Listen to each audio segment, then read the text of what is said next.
ગુજરાતના રાજકારણમાં એક એવું નામ જેણે ધૂમકેતુની જેમ એન્ટ્રી લીધી અને આદિવાસીઓના હક માટે સત્તા સામે ખુલ્લો પડકાર ફેંક્યો. જેલ હોય કે જનસભા, આ નેતાનું નામ સતત ચર્ચામાં રહે છે. આ છે આમ આદમી પાર્ટીના ફાયર બ્રાન્ડ નેતા ચેતર વસાવા. નમસ્કાર અને સ્વાગત છે તમારું. આજે આપણે ચર્ચા કરીશું ગુજરાતમાં આદિવાસી નેતા તરીકે ઉભરેલા ચેતરભાઈ દામજીભાઈ વસાવાની કહાની. ડેડિયાપાડાના આ ધારાસભ્યનું કદ રાષ્ટ્રીય સ્તરે કેવી રીતે વધ્યું, ચાલો જાણીએ. કોણ છે ધારાસભ્ય ચેતર વસાવા અને તેમણે શા માટે બે યુવતીઓ સાથે લગ્ન કર્યા અને બંને સાથે તેઓ શું કરે છે?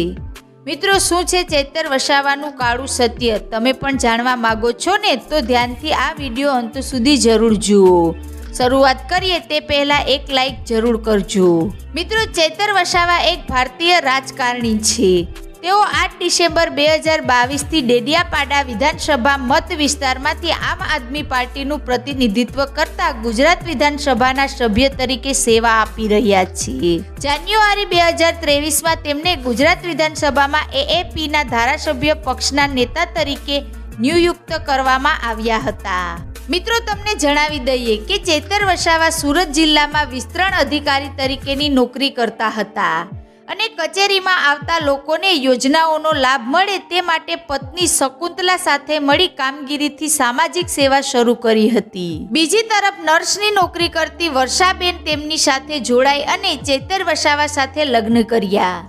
આજે ચેતર વસાવાના બે પત્ની છે. ચેતર વસાવા એક કાચા મકાનમાં પરિવાર સાથે રહે છે. મિત્રો, ડેડિયાપાડાના બોગસ ગામનો એક સામાન્ય યુવાન ધારાસભ્ય બન્યો અને હાલ ભરૂચ લોકસભામાં ઇન્ડિયા ગઠબંધનનો ઉમેદવાર પણ છે.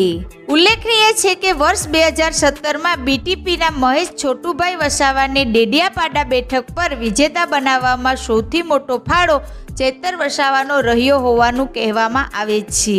મહેશ વસાવા સાથે અણબનાવ બાદ ચેતર વસાવાએ આમ આદમી પાર્ટી જોઈન્ટ કરી હતી. વર્ષ 2022ની વિધાનસભાની ચૂંટણીમાં ચેતર વસાવાએ આમ આદમી પાર્ટી તરફથી ઉમેદવારી કરતા ડેડિયાપાડા બેઠક પર 1,34,000 મત મેળવી વિજય મેળવ્યો હતો. ધારાસભ્ય બન્યા બાદ વર્ષ 2023માં ફોરેસ્ટના કર્મચારીને મારવાનો અને એક રાઉન્ડ ગોળીબાર કરવાનો કેસ ચેતર વસાવા પર નોંધાયો હતો. ચેતર વસાવા લગભગ 1 મહિના સુધી ફરાર રહ્યા બાદ નર્મદા પોલીસ સમક્ષ સરેન્ડર કર્યું હતું. તે જેલમાં હતા ત્યારથી જ ભરૂચ લોકસભામાં બેઠક પર ઉમેદવાર જાહેર કરી દેવાયા હતા. 40 દિવસ બાદ જેલમાંથી છુટકારો મળ્યો અને શરતી જમીન મળ્યા છે. હાલ ચેતર વસાવા ભરૂચ જિલ્લામાં પ્રચાર કરી શકે છે પણ નર્મદા જિલ્લામાં પ્રચાર માટે આવી શકતા નથી. ચેતર સામે કોંગ્રેસના નેતાઓની નારાજગી સહિતના પડકારો છે.